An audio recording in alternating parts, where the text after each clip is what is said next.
Have you seen what's happened today? No. It's going to make the fans, and already has made the fans, absolutely furious. Liverpool have just added fuel to the fire in this ticket price war.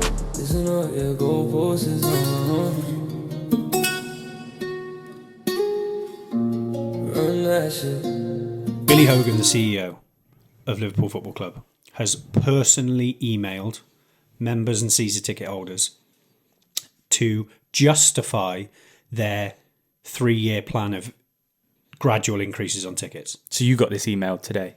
Every member and season ticket holder has personally received an email, the same email, mail merged and sent out to everybody. And it is purely going through the reasons why they've done it, whilst admitting that they know it's wrong and that the planned protests, which we'll get onto in a second, are within the supporters' rights, but they're not backed up by facts. And he is allegedly giving everybody the facts. So this is regarding ticket price increases?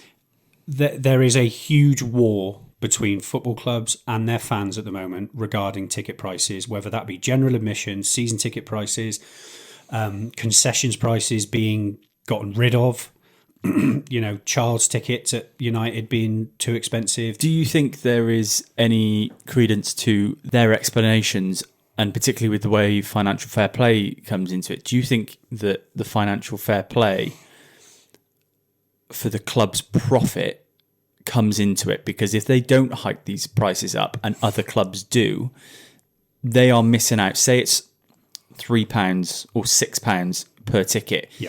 Most Premier League clubs have big 40,000, 50,000, 60,000 and sometimes 70, 80,000 nearly seater stadiums. If they don't do it, they're falling even further behind. They can't then buy the players that the other clubs buy, and then as you go on, this starts to happen and they fall away. Can you understand it?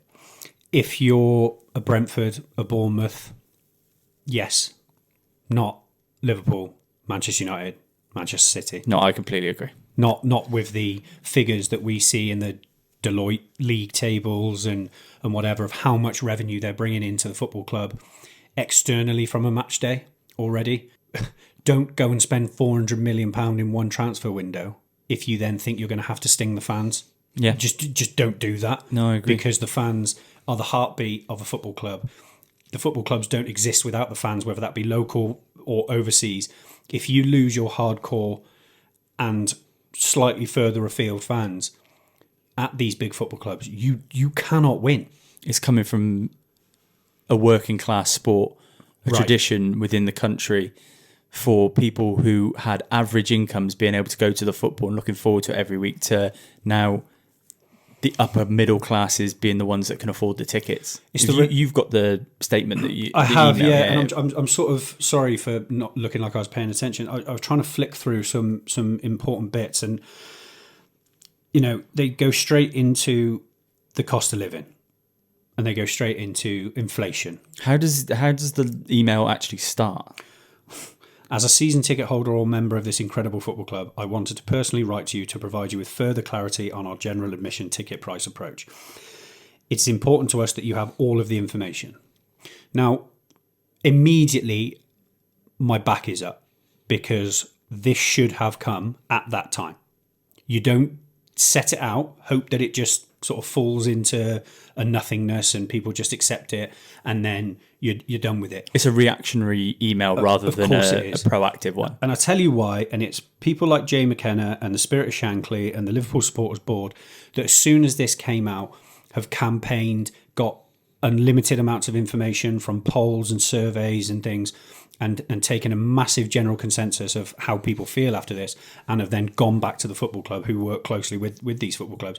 These supporters boards are vital for fan club relationships. They've gone back with backlash, and then this is a reaction, just as you said, of, oh dear, we didn't realise it was going to get this type of reaction, which is tone deaf as it is.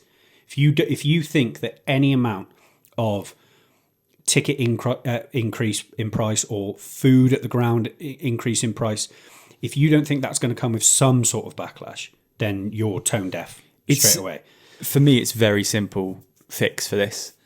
The Premier League and the FA come together and they say, you cannot increase your prices past this amount for every Premier League club, for every Football League club. No one's allowed to charge more than £45 per ticket.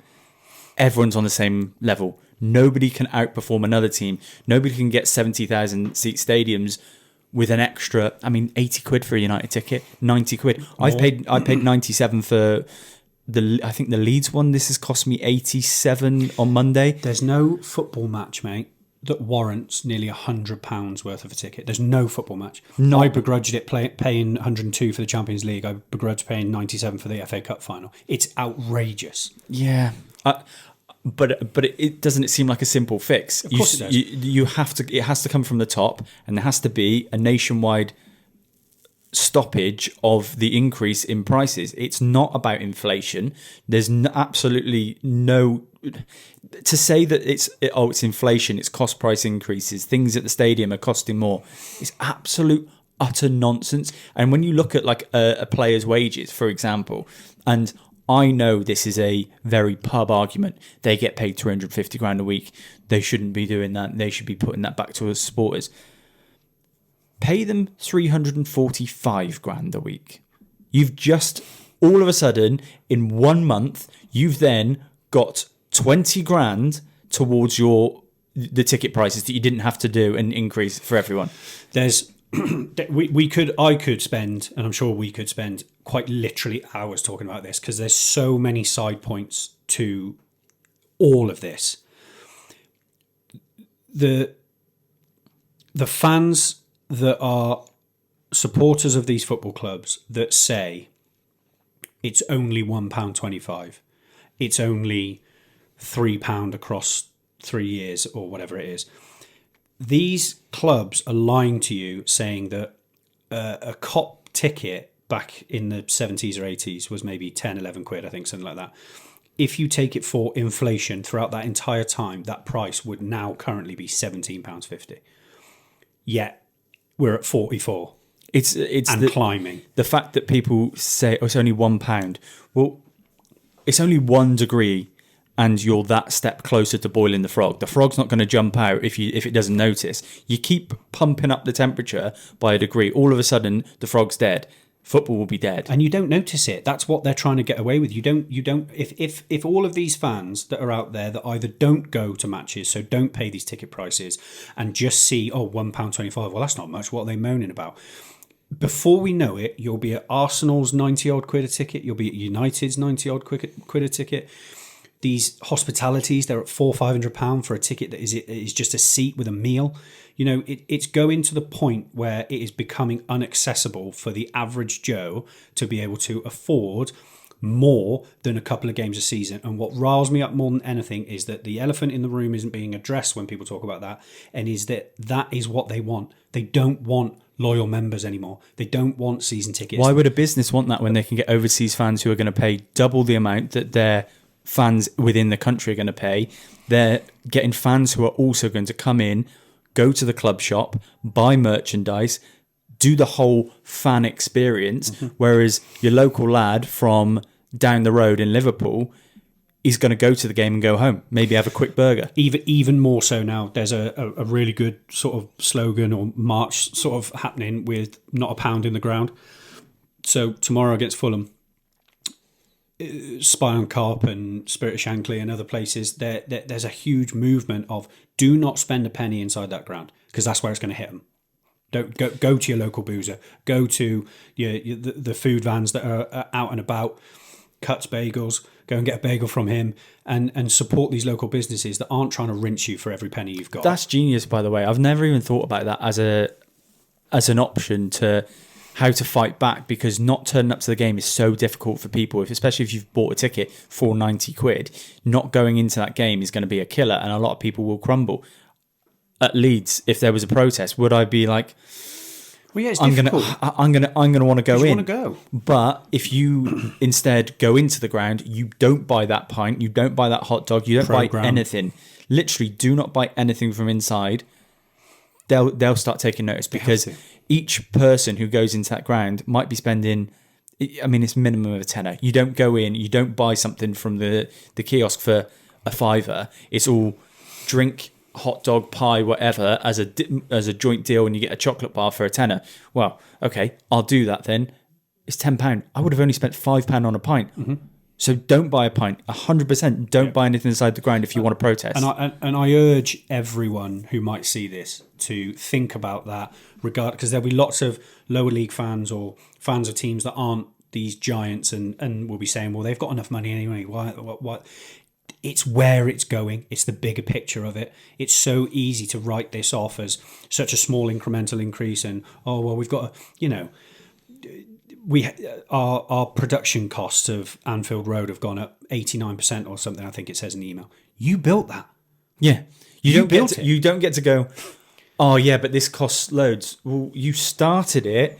That it's just never an excuse. I did worry when Jim Ratcliffe came into United that he had that. You could sense there was that idea of football as consumerism rather than the actual sport. And the Glazers they're non-existent. You know what they want. But with Jim Ratcliffe, I was like, okay. And then when he sat down with Gary Neville, and Gary Neville was saying, well, why don't you do this? And he was like, well, I've never thought about that.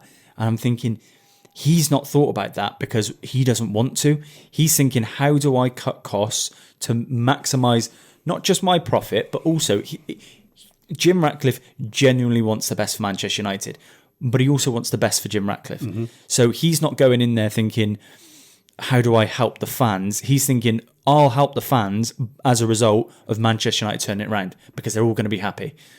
That's not how football works anymore, because unfortunately we're in a situation where you're paying £90, £100 a ticket. Is there a limit for you how much you pay for a ticket? Because for me at United, I've gone up to 97. The City game was 105 maybe that I paid. This one for Leeds is 87. Mate, I think there's a limit for me, and I think once we're sort of 120, I'm out. Mate, it sends shivers up my spine and I understand it because that's all that's in front of you. It's sending shivers down my spine at you just saying, this one was 87, this one was 90. The most expensive ticket at Anfield at the moment is 61 quid for a general ticket. And that's either in Lower Main or the Kenny. Mine were £39 last year. For 19 home games, £39 in the Cop. That's now potentially creeping towards sort of your 44, 45s, 46s. And I think that is, I'm annoyed at that because of what you used to. It's worth mentioning quickly that United, you can buy a ticket for 68 quid. Yes. You can go into the Stretford End for 68 quid. You can go in the East Stand, in the upper stand, in the East Stand for 68 quid. Your viewing experience is severely, unfortunately, dampened because you're not in the atmosphere. You're not on those lower tiers closer to the pitch. There was a game where I went with Vince, and when I went with him, he was probably, I think, about an £80 ticket, whereas I was a £63, £68 ticket. I came out of that game and I was like, that was really great. We'd just beaten Barcelona. And he was like, that's the best game I've ever been to in my life. I was at the back of the stand. I could not feel that atmosphere. I saw the game from a distance, but I couldn't feel that atmosphere. You're asking every single fan that if they do want to go, they're going to have to pay, and they're going to have to be stuck up in the gods, and that's your best chance. The biggest issue with the tiering of the prices and things like that for me isn't the one-offs, and I know that United works slightly differently to Liverpool on the general admission tickets and how season tickets work, and we've got a credit system so that if you haven't got a season ticket, you can still have a guaranteed ticket to every single home game in the season, which is what I've got. That's where my frustration is with this. I can almost understand if they put a general admission ticket after all the main lot have been filled, and that's that's like dynamic pricing, and it is going to go to someone that only goes once a season or twice a season. I can almost understand that. It's these season tickets, these members that have followed the club for God knows how many years, that have built up either the credits or were on a season ticket waiting list from the 70s and 80s, because that's now closed, so you can't get onto that. And they're being shafted. That is the complete opposite of what should be happening. Yeah. You should not be targeting the most loyal people in the fan base. £97 for a league fixture, it shouldn't even be fathomable in Manchester. In London, you got London tax. You know, the average wage and cost of living and all that is all higher. But That's all a load of rubbish. Which it is, yeah. But they'll be used to that. They'll be okay with that. The North isn't of that mindset. It's very, very working class. To sort of get away from it all, I'm stuttering a little bit because I get so mad and I'm trying to put all of my thoughts down into one. Anyone that says that this does not work, not spending £1 in the ground or, you know, not turning up to games, the away ticket cap of £30 happened as a result of protests. The European Super League stopped as a result of protests. They have to listen to the fans, because if they lose all of those, or a large proportion of them, and they start losing money, whether it's through kiosks or ticket prices, or people not turning up to games or walking out on the whatever minute, once that starts happening, they realise that you're serious. And until you do that and you tell them that you're serious, they just won't care. Don't walk out. Don't not turn up. Go in. Don't buy a hot dog or a beer. Enjoy the game and walk out. Well, and again, to add to that, you're forced. I'm forced into finding a way to go to the game, because if I don't, I get penalised and I lose a credit, and that works against me for next season. Messed up. And season tickets, both at United and Liverpool, and probably elsewhere as well, they're setting these minimum thresholds that you have to turn up. Now, I fully believe that if you have managed to get a season ticket, it should mean that you're a serious supporter and you should be going to as many games, because why bother applying for a season ticket if you're not going to be able to go to them, because that's the entire point of it. And you've already bought the ticket. Yes. So it's kind of a separate point and a grey area with how I feel about that. But the fact of the matter is, you've got your ticket. You now cannot give it away, or don't want to give it away, or the club makes it very difficult for you to find a different avenue to get it, because otherwise you get penalised. So you've already got that, so you can't just not turn up. They're making it so they're almost making you have it to scan to go in. They're almost making it impossible to protest. Yeah, and that is the way it's going. But brilliant idea. Don't buy anything inside the ground. I think that's genius. We'll go on to another thing, unless you've got something. I was just going to say, it kind of links onto it. There is definitely at Liverpool, and we'll talk about Man United a little bit in a bit, but there's definitely at Liverpool, I feel, a sense of club versus fans, and it's not just from this email, it's the players as well. Massively. Szoboszlai's reactions, the way that the fans maybe have reacted to Trent leaving, I think has affected the rest of the group that have played there. Salah's reactions from Salah when he's on the bench, and something's not right, and it's a little bit deeper than just performances. I'm not the first to say this, and I'll have taken inspiration from other things I've seen, especially on the Anfield Wrap. They make some great points on there. None of the players or the coaches or the higher up members of staff live in the city of Liverpool, so they don't get it. They don't get what it's like to be close.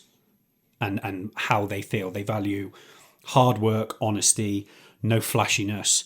You know, you get your head down. It should be the biggest honour in the world to play for that football club.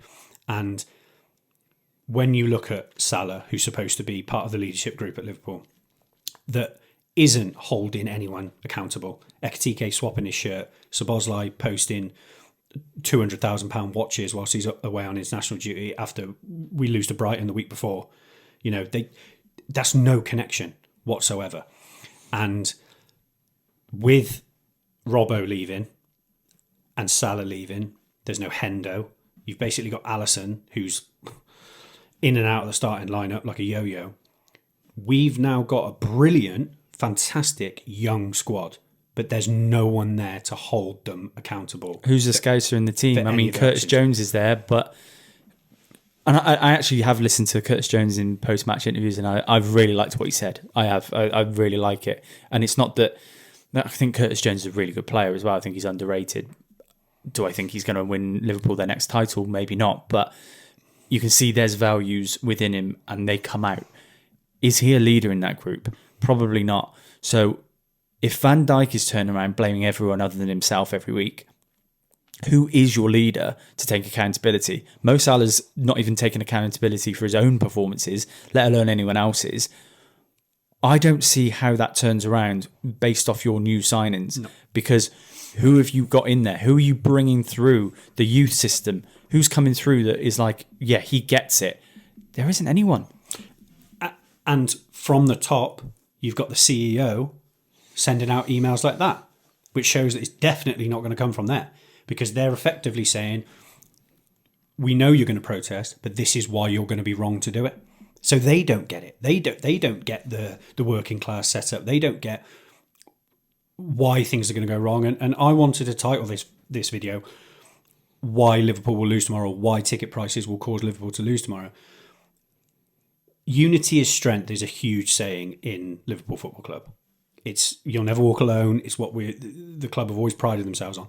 There's no unity at the moment. And I thought 3-4 weeks ago, maybe more like 2-3 months ago, all right, this is a blip, we'll turn it around. You know, we've got too much talent in the squad. It's all easy to say, worst defending champions and all that sort of stuff. These last couple of weeks, the Szoboszlai doing all this at City. Can't stand that. Can't stand it when he does it as a celebration.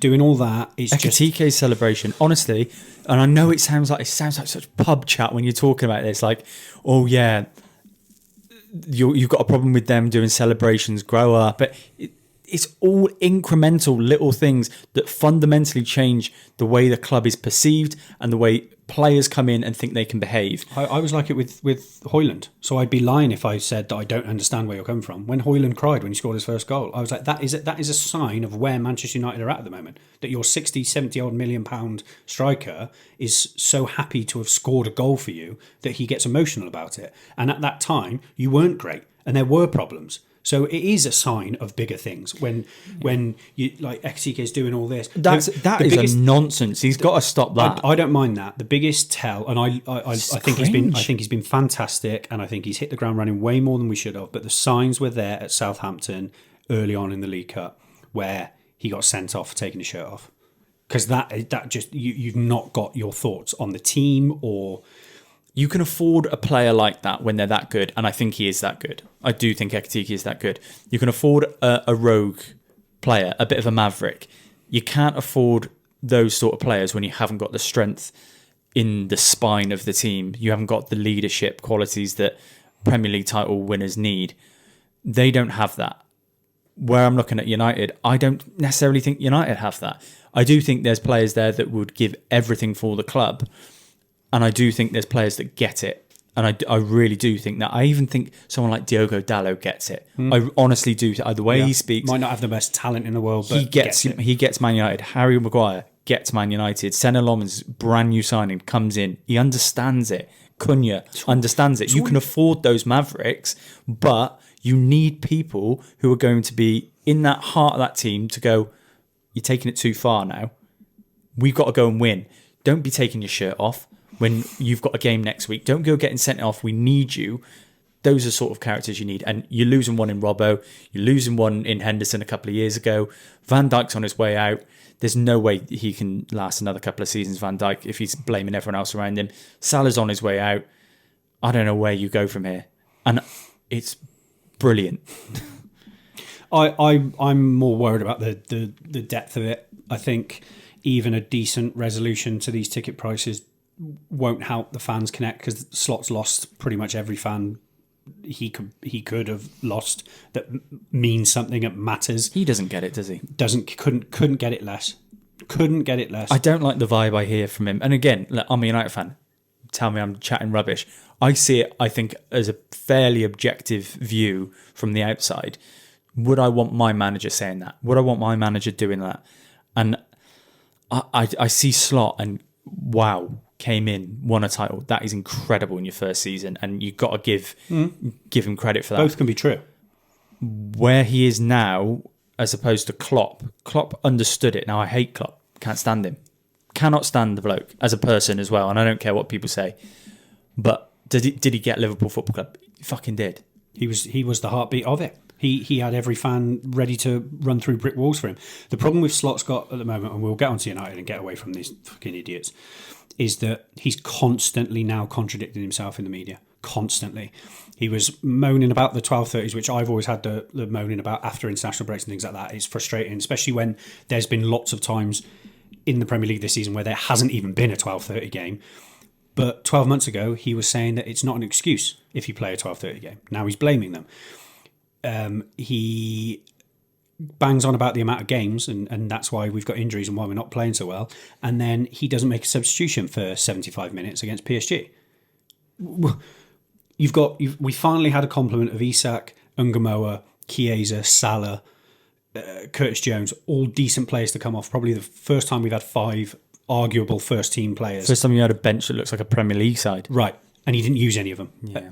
And then keeps going on about how big the game against Fulham is, how fine margins, and we need to get this, and it'll be a failure of a seat. Just be normal. Preview the fixture, that game against Fulham. I think it'll be messy. I think it'll be really messy. The Really? disconnect is the fans don't love the players because they're not working. You know, that stat about how many times we've been outrun in the Premier League this season. But are you not loving the players because they're not winning? No, it's the attitude of them. We've said this a million times. United had it for a long period of time where you and Vince and every other United fan would say, play the youth team because they care more. And that's where it's getting towards at the moment. Don't play these blokes that are on 300 grand a week because they don't care. They're not trying. They're actively telling you in the media that they're giving up. You know, you can't have that. So don't play them. So you don't love them when they're on. You're expecting them to make a mistake and then you're angry at it. So I can't see the fans and especially Fulham. I can see it against PSG next Tuesday where there'll be a bit more togetherness because it means so much. Against Fulham, the focus, unfortunately, because of the idiots running the club, is going to be on making sure you don't spend £1 in the ground, making sure you get there late or, you know, you're not going out straight away for You'll Never Walk Alone or whatever. These players clearly feel like they want more from Liverpool fans, which is mental because we fucking want more from them. That's a joke, that. I can't stand that. How dare they? Doing all this when the penalty wasn't given against us. And Szoboszlai, what a joke. I mean, what a player. And he had... Szoboszlai's such a letdown because this season particularly, he's been fantastic. He had an opportunity. He's a future captain. He had an opportunity to connect with the fans and be that future captain, to be a talisman for Liverpool. And he's managing to tarnish that all in the same season that he was building it. It's madness. I still think there's a result for you. I think 2-2 maybe. Regardless of all that, I find it so hard and boring to go against Liverpool. I can't do it, as you can't with United. It's so difficult, and we've got enough talent, supposedly, to be beating Fulham. I'll say 3-1, reluctantly. Okay, United play Leeds Monday night, which is a belting fixture. Is there anything you want to say about Man United? Are you all rosy in the camp at the moment? There's something I was noticing. You know that I'm a loser and I'll be sat there watching the 21s. By the way, if you haven't, it's on YouTube for free. It's great. Why wouldn't you watch the 21s on YouTube? We have to play Shea Lacey. You have to get this guy in the team somehow. Scouser in your team. He's a scouser in our team. Get him back to us. And what I can't see a reason why Carrick hasn't. I mean, I know that position out on the right is quite heavily contested, and Burmo and Ahmad are fighting it out at the moment. But Shea Lacey had something different, and you've got something that is raw. And at this point in the season, we might need a moment where you've got that rawness. I think you've got to put him in the team. I think you've got to find a way to get him in the team. The way I would see that is... there's not anything really going wrong with United. It's almost like if it's not broken, don't fix it. And you bed him in 60-70 when you're 2-3-0 up and bring him that in. Are you saying getting him in the team in general or starting? Just get him in the squad. Yeah. Get him in and around the squad because he had a little bit of a poke in there and then back out. But the confidence of that kid, there is something about him that makes me feel like that's a Man United player. And I don't need a player to be absolutely 100% the best technical player ever. He's very good technically, but I want someone who's going to do something that nobody expects. That he gets on the ball and goes, do you know what? I'm gonna take this on. I'm gonna have a shot. I'm gonna make a name for myself. I'm gonna win us this game. He seems like he's got that attitude. No fear whatsoever. Whether he comes through United and becomes a big name, I don't know. But the signs are there to give him that chance. So yeah, I do want to see him come through. As far as any problems with United, I think we'll see after Monday. If we go and beat Leeds, great. We're in an unbelievable position, and Carrick's fully doing everything that I thought he would do. If we lose that game, it's a big game. It's a tough bounce back because then things get squirrely. Like if you go to against Fulham, you get 3 points. Chelsea somehow beat City, we lose. That top 4 race is definitely not clean and cut. Well, the beauty now is that it's top 5. It's top confirmed. 5, yes. So but you've got Villa, Chelsea, City, Man United, Liverpool, Arsenal as those top teams. We're not guaranteed to be there. We know what these players can do. If the pressure's on them, they can fall and can crumble. So, yeah, I don't know. I'm going to be at the game. I'm really excited for it. I wasn't. It got changed from a 2:00 Sunday. Again, if we talk about do they care about the fans? But at the same time, look, if you're local, then it doesn't really make much difference. Well, it kind of does, though. It does and it doesn't. Like, you finish work and you can go to Old Trafford on a Monday night. It's not that big of a deal. It's just how close it is and the logistics. It's just not with fans in mind. And forget United fans, right? Which I understand is a home game. Leeds isn't that far away, granted. No. What if that was Bournemouth? Yeah. Well, I'd like to think that they wouldn't change it if it was at Bournemouth. They would. But we've done it. We've changed a Brentford one for. They've done. I think Brentford's 8:00 on a Monday as well in a couple of weeks. What's it tonight? West Ham Wolves. So you got Wolverhampton to London. Probably isn't that bad of a journey. It's an 8:00 kickoff. You know, you're looking at 10 by the time you get out of the ground. Friday night's not too bad, but on a Monday it's a bit of a nightmare. It's weirdly, like I think I said to you, it's weirdly made me more excited to go because now I have to stay over, but at the same time I'm like, oh, I can just come out and chill, and then my train's back tomorrow, so it's not under the lights. Yeah, under the lights is always massive better. Game against Leeds. It's a bit of rivalry, so yeah, I'm really excited. I think we'll win. I think it'll be 2-1. I'll go in 2 now. I've not seen United lose this year in 2026. I wonder if there's going to come a point where the lack of games ends up costing you. It could be that because Leeds have played really recently, but at the same time we've had a bigger rest, so it's a bit of both. But we have had like nearly 3 weeks without a game, which is tough, but they're going to be playing their own games. They're having very competitive matches in training. I'm sure the intensity hasn't dropped, so yeah, I'm looking forward to it. Yeah, I'll go 2-1. What did you say? 2-0. Okay, more confident than me. Cool. Right, guys, if you have enjoyed this episode, then please let us know by liking it. We're not always doom and gloom. We're not always doom and gloom. Well, no, one of us normally is, and the other one's really happy. But if you want to subscribe to the channel, now's a great time because we have got a real incentive. We're taking £10 to a World Cup. That video's just dropped. It's a series where you can follow along, you can join in, or you can just watch us do it. We've taken £10 at the moment to £112. We're trying to get to a World Cup with it. We also definitely give back in this way. The weekend trebles, we've not been able to do it this week because of someone's knee. Insert clip. I'm not going to insert the clip, but it's a pretty nasty injury from Brandon during filming, and that is in our most recent video, so you can go and watch that if you want to. But we've not been able to get the weekend treble out, but we're going to do it now. Yeah. This week's weekend treble, I've gone with Norwich versus Ipswich over 1.5 goals. I've gone with Leverkusen to score against Dortmund, and I've gone Liverpool versus Fulham over 2.5 goals. £10 on returns £22.15, I think. Well, I think. I won again last week. You did, and it is important to note that so far this season, if you think we just do these trebles and then forget about them, we're tracking how many make profit. We are currently well up. We are over £130 in profit this season if you base that off a £10 stake. Mine's at £42. Brandon's on a little bit of a streak here. He's plus £88.54.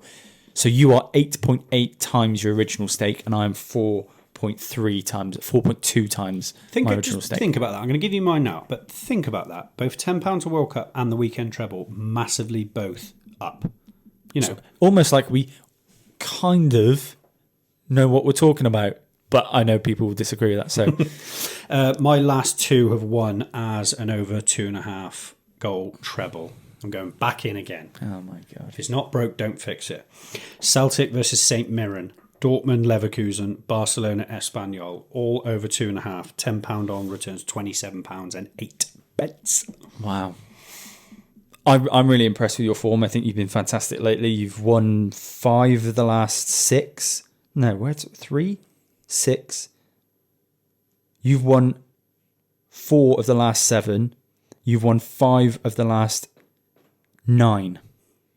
Yeah. 5 of the last 9. You only have to win 1 in 3 or 1 in 2, and you tend to make profit, but you are absolutely fine, so well done. Yeah, guys, subscribe. Make sure to subscribe to the channel because it shows us that you actually care and you're listening. If you want to like the video and you're happy with us, or better yet, comment. Let us know what your opinions are. Are the clubs doing the wrong thing? Are you a Liverpool fan? Are you a Man United fan? Do you think that Man United will finish above Liverpool this season? Do you think Liverpool will manage to get into Champions League, even though it's 5 places? Do you think... What's your favourite Manchester United v Liverpool memory? Stuff. 7-0. Anyway. It's going to really, really be sweet when we finish comfortably above you this season. It doesn't bother me that. Always remember, we've got that fixture coming up that we're going to as well. Man United versus Liverpool in a couple of weeks. I'm buzzing for that. And there will be a vlog for that, a match day vlog of me and Brandon going up. You'll be in the away end, I'll be in the home end, and hopefully it's a belting journey back as well. Thanks, guys. We'll be back next week, next Monday, and next Wednesday for the rest of the season. Love, yeah. I didn't like that one. You like what one? I didn't like the way you sang it. Listen up, yeah, go voices on. Run that shit.